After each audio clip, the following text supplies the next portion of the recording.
a lot of municipalities, what is the idea? And this is, it was very strong in the Constitution of Brazil, that problems are local, and then solutions should be local. And then, of course, we have in between here, because in theory that would be okay, but what we have been observing in the municipalities in Brazil is not that much. We have a lot of municipalities, and most of them are in dire need of help.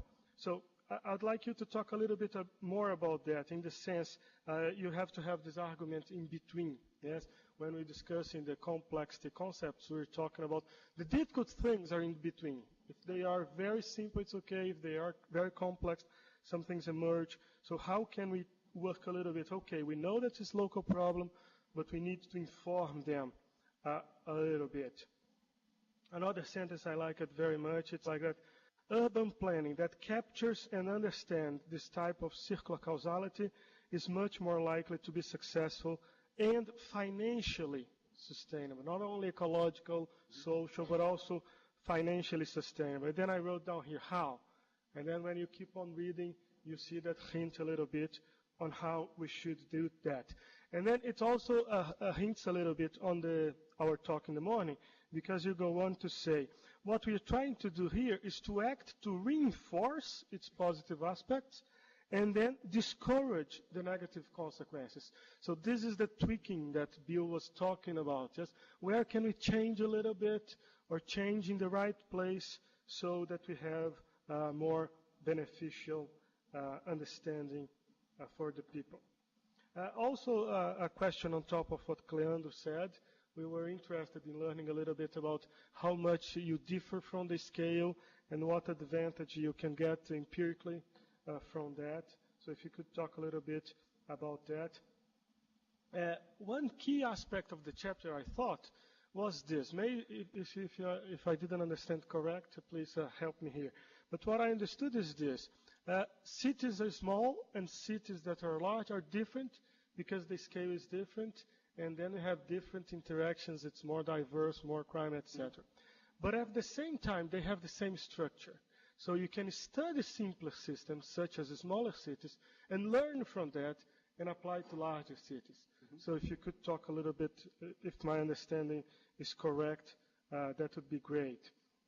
And then you get the consequences. You go on the chapter, and you talk about, so given this diagnosis, what happens? What is going on?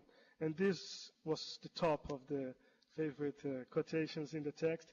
It goes like that: the compound effect of higher average wealth per capita and a smaller space is that land rents increase faster than incomes. We knew that. We knew that empirically. People from Brasilia, we have our urban mobility workmate, he keeps on talking. Prices in Brasilia rise always. So just buy an apartment now and you're going to get a profit. And of course, this is in another sense putting a little bit of theory, sending a little bit of light on why does it happen, pinpoint specific aspects. Yeah? And then you go on and say, so what do we do about that? And then we have some on how to work a little bit. And then you say, the capitalization of land is an effective means for cost recovery. And we just had a Martin Smoker coming to talk for the World Bank last week. I was happy to attend. And then he says exactly that. We have been working on how to do that. What are the actual mechanisms that we recover? We have also Vicente from Dirur up there in the audience. He's studying just how do we recover. And then you put that in a complex system perspective.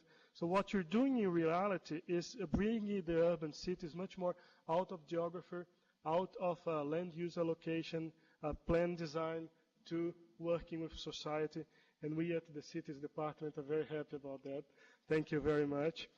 And then I think this how part is synthesized in this sentence that you go like that. How to create, this is what we want, yeah? And then I want people to pay attention. How to create a set of processes, a set of models that makes such interactions between people, between environment, possible at a cost that it's commensurate with their benefits. Because if you have a perfect city, but it is very expensive, forget. So you have a very model. Poor city, there is no economic production, forget. So we have to understand a little bit the underlying mechanisms so that we balance costs and benefits. And then a scales helps a lot. Right. And then I'm very glad that you offer the academia and policymakers this tool so that we can start making use of that. And finally, another point I think it's very good is that you made a distinction towards the end of the chapter about the short run and the long run. Right? Also in the slides it was a little bit easy to see that we have to work with this timing thing. Temporal aspects are really important. And then it helps us a little bit with our debate with the economists, right? Okay, we understand the short run. In the long run, we are all going to be dead. But we have to work a little bit with this. So the models have to be dynamic.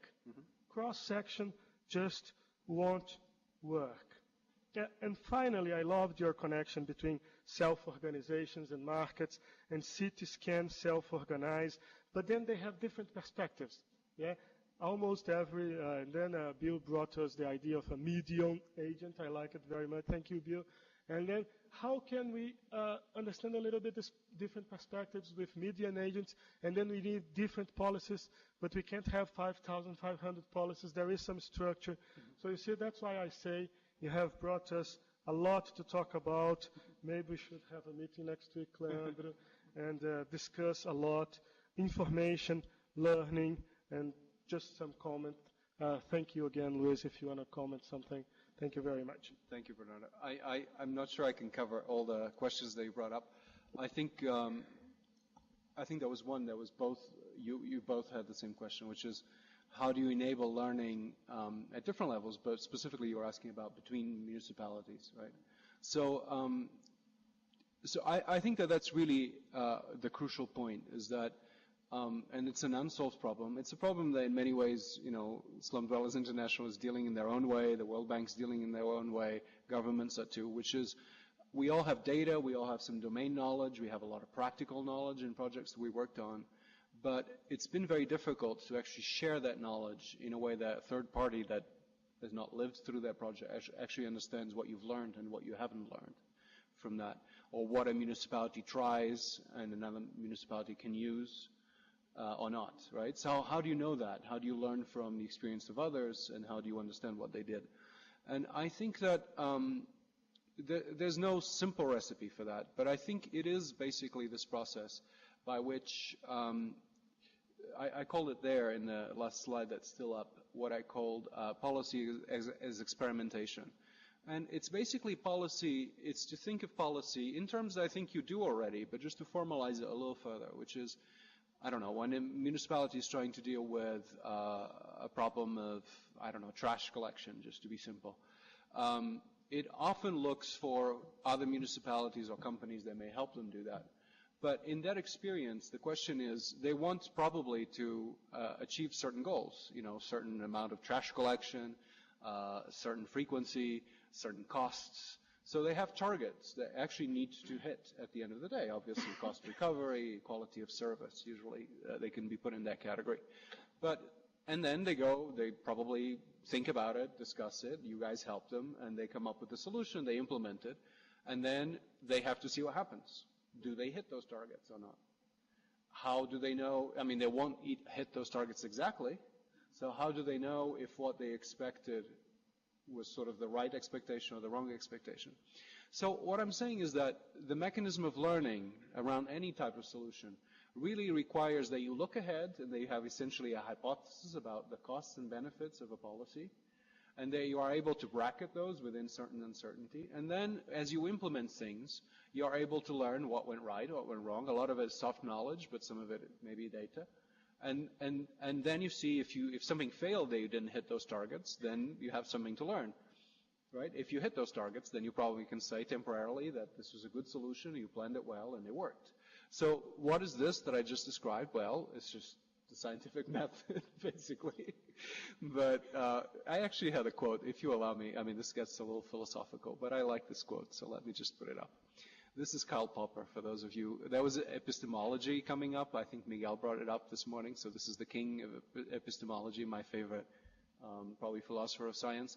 He's talking about science, about the process of science. But what he's really talking about is how is it that we've learned to accumulate knowledge in society.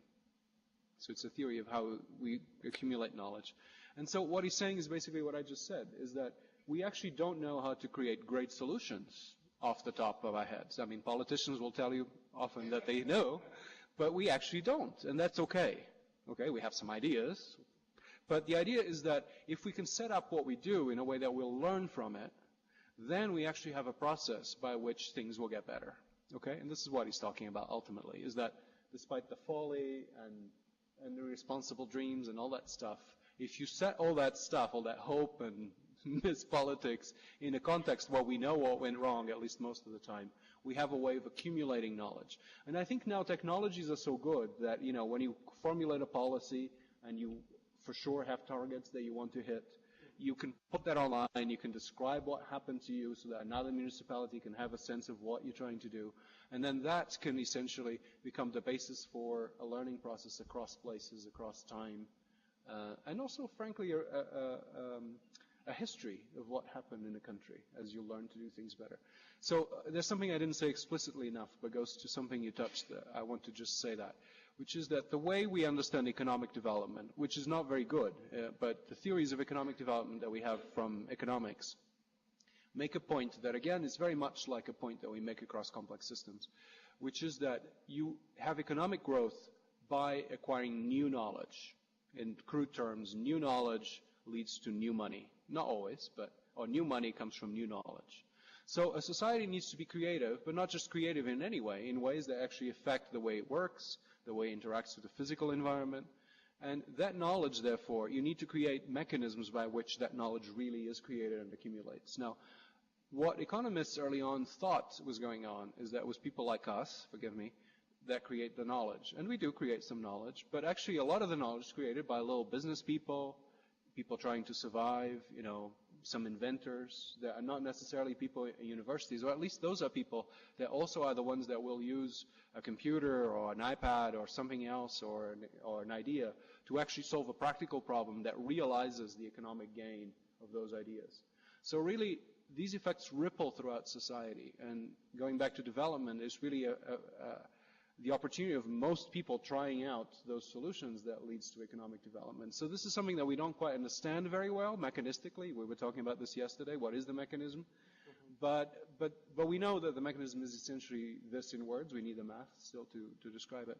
So you really have to create conditions under which learning, information, economic models, political governance can be learned by as many people as possible across levels of analysis and across, say, municipalities and people at the same level, such that growth happens, things get better consistently.